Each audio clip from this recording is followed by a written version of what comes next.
Hi golfers, it's Friday, so welcome to another lesson on golf tips.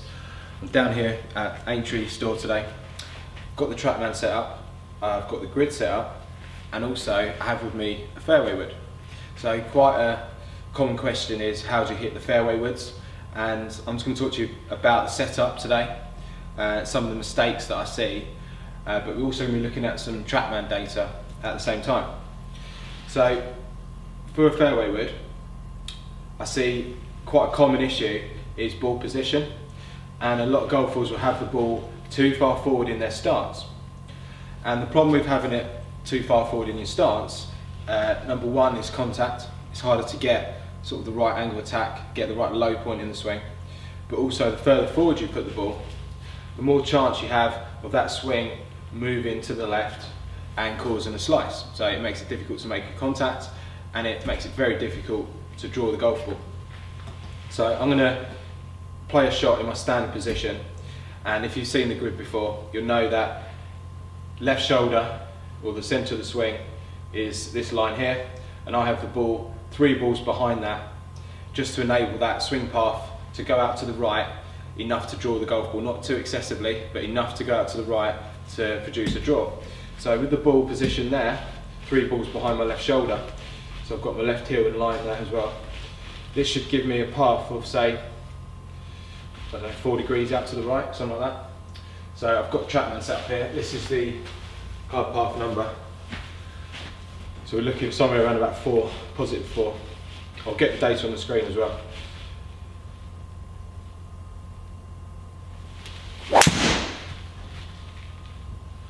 Okay, not bad. You can see there, slight pull.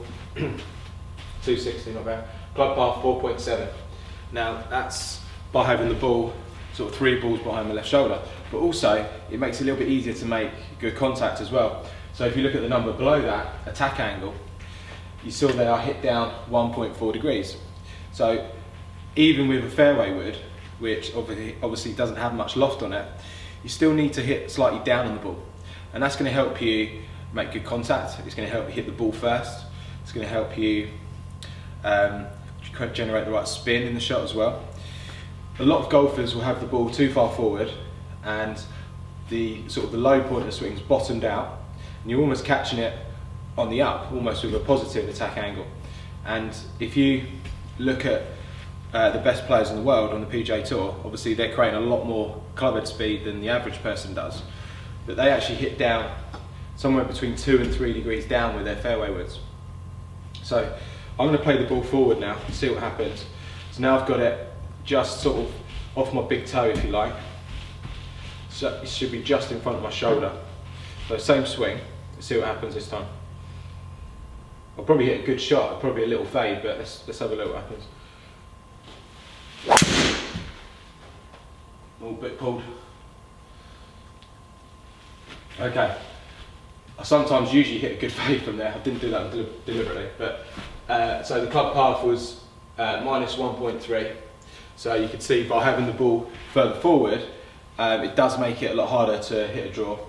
The attack angle was positive 1, so it doesn't help with the strike on the shot. And actually, if you look at the low point number there, it was actually behind the golf ball, which kind of makes sense because the attack angle was slightly up and the low point was behind as well. So having the ball further forward, you can do it, but the path for me does start to move across the golf ball, and obviously that will lead to pulls and fades, even a slice. Let's try and do that again. So I've got the ball forward again. Let's see if I can hit a fade this time.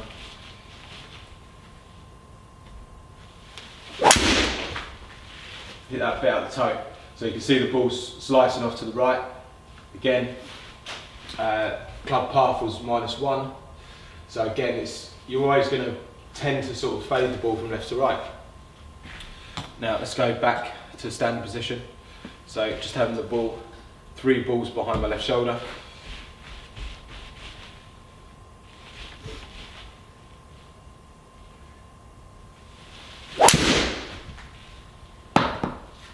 Okay, good, pretty good. So a little push, just trying to draw.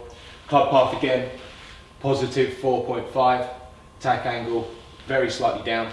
And that gave me a low point of 1.6 inches after the golf ball. So by having the ball behind that left shoulder, that does help me hit out to the right, and it does help me generate the right contact. So I'm just going to move the camera into a slightly different position. Okay, so I just wanted to show you from this angle, just the sort of ball position. So as I explained there, I have the ball about 3 balls behind the left shoulder, and that's for sort of every standard shot that I hit. So whether it's a fairway wood, an iron, a wedge. So in this case, I have a fairway wood. So with the ball position 3 balls back, I stand a bit further away than a normal club, and I stand a lot wider as well. So the ball position does appear quite far forward in my stance, but it's not quite up to my left foot, and it's actually in the same position I would have it in relationship to my left shoulder with every club. It's just that maybe with an iron, I'll stand in a little bit closer, have the feet a little bit narrower, and then the ball now appears a little bit further back in the stance. So try not to get too confused with the ball position in relationship to your feet. Try and keep it consistent. Try and keep it behind the left shoulder.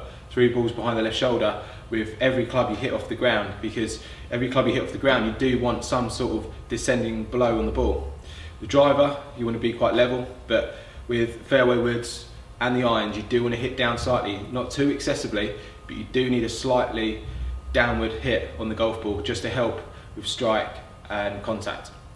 So hopefully that's given you a bit of an idea on how to hit these fairway woods. If you do struggle with a bit of a slice, or you don't draw it with the fairway woods, it could be to your ball position. That could also help with your contact as well. So golfers, hope you enjoyed the video. If you did, please give it a thumbs up. If you've got any comments, post them in the box below and I'll try and get back to you. And in the meantime, if you don't already, please subscribe to my other social media platforms such as Facebook, Instagram and Twitter.